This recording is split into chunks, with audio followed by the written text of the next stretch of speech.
नमस्कार, जय हिंद। आप सबका फिर एक बार बहुत बहुत स्वागत है हमारे इस सीरीज़ में जिसका नाम है ट्यूसडे ट्विस्ट, जिसमें मैं लेके आता हूँ हर हफ्ते हर मंगलवार को एक नई कहानी। तो आइए बढ़ते हैं आज की नई कहानी की ओर। मंजिलें उन्हीं को मिलती हैं जिनके इरादों में जान होती है। पंखों से कुछ नहीं होता साथियों, हौसलों से उड़ान होती है।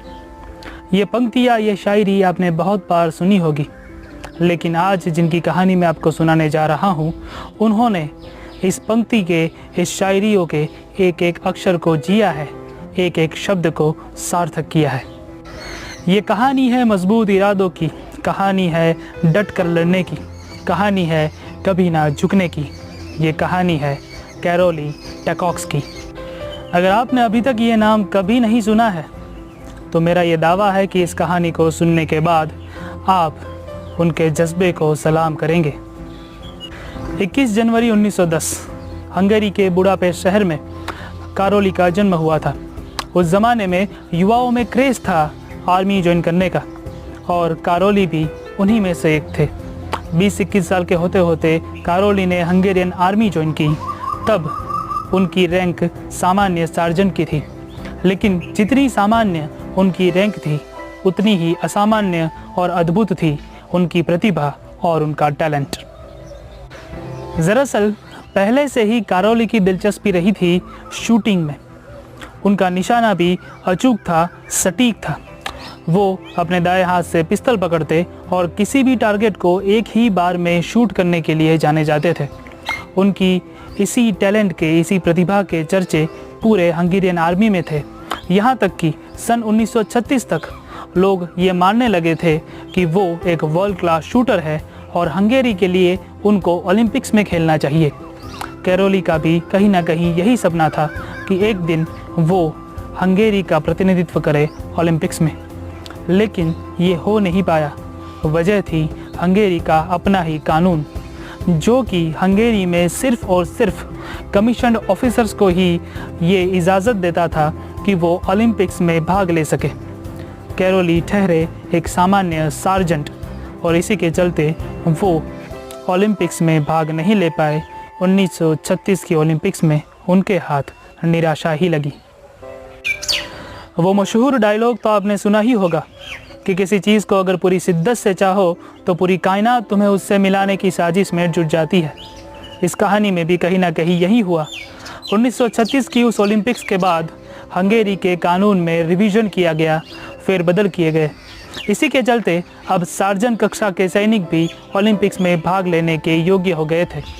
अब क्या था, कैरोली भी ओलंपिक्स में भाग लेना चाहते थे। 1940 में होने वाली समर ओलंपिक्स में हर एक को उनसे उम्मीदें थी कि वो हंगेरी के लिए गोल्ड मेडल जीतेंगे। शायद ये हो भी जाता, लेकिन इस कहानी में एक ट्विस्ट अभी बाकी था। सन 1938 ओलंपिक्स को सिर्फ 2 साल रह गए थे। कैरोली की तैयारियां भी ज़ोरों शोरों में चल रही थी। तभी रोज़ ही की तरह होने वाली आर्मी ट्रेनिंग में उन्होंने भाग लिया। उस ट्रेनिंग में सिखाया जा रहा था कि किस तरह से हैंड ग्रेनेड का इस्तेमाल किया जाता है। उसी के चलते कैरोली ने ग्रेनेड को अपने हाथ में लिया। वो राइट हैंडेड थे। उन्होंने राइट हैंड में ग्रेनेड को पकड़ा, उसकी पिन निकाली और उसे इससे पहले कि वो फेंकते, किसी खराबी के कारण वो ग्रेनेड उन्हीं के हाथों में फट गया। जिस राइट हैंड से वो पिस्तौल चलाते थे, वो राइट हैंड अब बुरी तरह से ज़ख्मी हो गया था, और नतीजा ये हुआ कि उस राइट हैंड को काटना पड़ा। तब लोगों को लगा कि राइट हैंड नहीं, मानो कैरोली का और पूरे देश का सपना ही कट गया हो। अब लोगों के पास कैरोली को देने के लिए सिर्फ और सिर्फ सहानुभूति ही बची थी। दोस्तों, ये वो पल था जब अच्छों के इरादे डगमगा जाते हैं। जो भी हुआ उसे वो किस्मत मान लेते हैं और फिर पूरी ज़िंदगी पछताते हैं। लेकिन सोना तभी चमकता है जब वो आग में जलता है। कैरोली भी हार मानने वालों में से नहीं थे। उन्होंने सोचा कि उनके पास सिर्फ एक हाथ गया है, अभी भी उनके पास वही टैलेंट है, वही हौसला है और एक हेल्दी लेफ्ट हैंड भी है। दूसरे ही पल से उन्होंने तय किया कि वो राइटी से लेफ्टी बनेंगे। आप ये सोचेंगे कि इसमें कौन सी बड़ी बात है, तो मैं यही कहूँगा कि अगर आप राइटी हैं तो एक दिन कभी आप अपने लेफ्ट हैंड से चम्मच पकड़कर खाना खाने की कोशिश करिएगा। हम अपने दूसरे हाथ से ढंग से खाना तक नहीं खा पाते। कैरोली को तो पिस्तल भी उठानी थी, निशाना भी लगाना था, फायर भी करना था और उस पिस्तल के फायर से हुए रिकॉइल को भी, उसके झटके को भी सहना था। और ये सब कुछ करना था 1 साल के बाद होने वाले ओलंपिक्स से पहले। और कैरोली ने ये सब कुछ किया। हालांकि ये सब कुछ वो गुप्त ढंग से कर रहे थे, किसी को उन्होंने कानों कान खबर तक नहीं होने दी थी। अब आया सन 1939, यानी कि इस हादसे से कुछ ही महीनों के बाद। हंगेरी में एक राष्ट्रीय स्तर की स्पर्धा चल रही थी, नाम था नेशनल पिस्तल शूटिंग चैंपियनशिप, जिसमें भाग लेने के लिए पूरे हंगेरी से बहुत सारे प्रत्याशी आए हुए थे और उन्हीं में से एक थे कैरोली टैकॉक्स। तब सबको लगा कि शायद कैरोली सभी प्रत्याशियों का उत्साह बढ़ाने के लिए वहाँ पे आए हैं, लेकिन उन्होंने साफ कह दिया कि वो उत्साह बढ़ाने के लिए नहीं, परंतु स्पर्धा में भाग लेने के लिए आए थे। तब सबको आश्चर्य हुआ, लेकिन ज़्यादा आश्चर्य तब हुआ कि जब उन्होंने स्पर्धा में भाग लेकर वो स्पर्धा जीती और चैंपियनशिप को अपने नाम किया, और वो भी अपने लेफ्ट हैंड से शूटिंग करके। इस जीत के बाद कैरोली का जज्बा, उनका हौसला और भी ज़्यादा बढ़ चुका था। अब उनका टारगेट था 1940 में होने वाली ओलंपिक्स गेम्स, लेकिन शायद किस्मत उनसे और भी ज़्यादा खफा थी, क्योंकि 1939 में शुरू हो गया विश्व युद्ध, जिसको हम कहते हैं वर्ल्ड वॉर 2। इसी के चलते 1940 में आयोजित किया गया ओलंपिक्स गेम्स कैंसिल करना पड़ा, उसे रद्द करना पड़ा। और इसी के साथ कैरोली का सपना भी कहीं ना कहीं टूट गया। लेकिन जैसा हमने कहा, हार मानने वाले कैरोली नहीं थे। उन्होंने 1944 में होने वाले ओलंपिक्स को अपना टारगेट बनाया, लेकिन अफसोस वर्ल्ड वॉर वहाँ तक भी उनका पीछा नहीं छोड़ने वाला था और 1944 में होने वाला वो ओलंपिक्स भी कैंसिल हो गया। अब ऐसा लग रहा था कि जिस मंजिल को पाने के लिए कैरोली इतने सालों से मेहनत कर रहे थे, उनकी बदकिस्मती उस मंजिल को और भी ज़्यादा दूर ले जा रही थी। लेकिन बदकिस्मती से भी ज़्यादा मजबूत थे कैरोली के हौसले।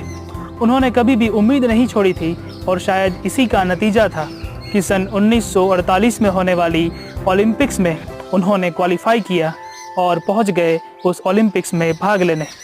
ना सिर्फ उन्होंने भाग लिया, लेकिन वो सबकी उम्मीदों पे खरे उतरे और उन्होंने सन 1948 में अपना सपना साकार किया। अपनी मंजिल को उन्होंने पास जाके छू लिया। 25 metre rapid fire pistol shooting के विजेता बने the man with only hand, Karoly Takacs. और इसी के साथ उन्होंने अपने सपने को जिया। लेकिन क्या वो यहीं पे रुक गए? जी नहीं। अब उनका टारगेट था सन 1952 में होने वाली दूसरी ओलंपिक स्पर्धा। 1952 की ओलंपिक स्पर्धा में उन्होंने फिर से क्वालिफाई किया, फिर से उन्होंने भाग लिया। खेल भी वही था, मैदान भी वही था, नतीजा भी वही निकला। उन्होंने फिर से एक बार वो स्पर्धा जीती और इसी के साथ एक ही स्पर्धा में 2 बार ओलंपिक में गोल्ड मेडल जीतने वाले वो पहले ऐसे खिलाड़ी बने। और तब उनकी उम्र क्या थी आप जानते हैं? उनकी उम्र थी 42 साल। जिस उम्र में सब लोग रिटायरमेंट ले लेते हैं, उस उम्र में उन्होंने वर्ल्ड रिकॉर्ड बनाया। तो जैसा कि मैंने आपको कहा था कि अगर आपने अभी तक कैरोली का नाम नहीं सुना है, तो उनकी कहानी जानने के बाद आप ज़रूर उनके जज्बे को, उनके हौसलों को सलाम करेंगे। आप मुझे ज़रूर बताइएगा कि आपको ये कहानी कैसी लगी और इससे आपको क्या सीख मिलती है। तब तक के लिए मैं आपसे विदा लेता हूँ और मिलते हैं आपको अगले ट्यूसडे ट्विस्ट में, अगले मंगलवार को, अगले एपिसोड में। अगर आपको ये कहानी पसंद आई हो तो इसे ज़रूर शेयर कीजिएगा। तब तक के लिए जय हिंद।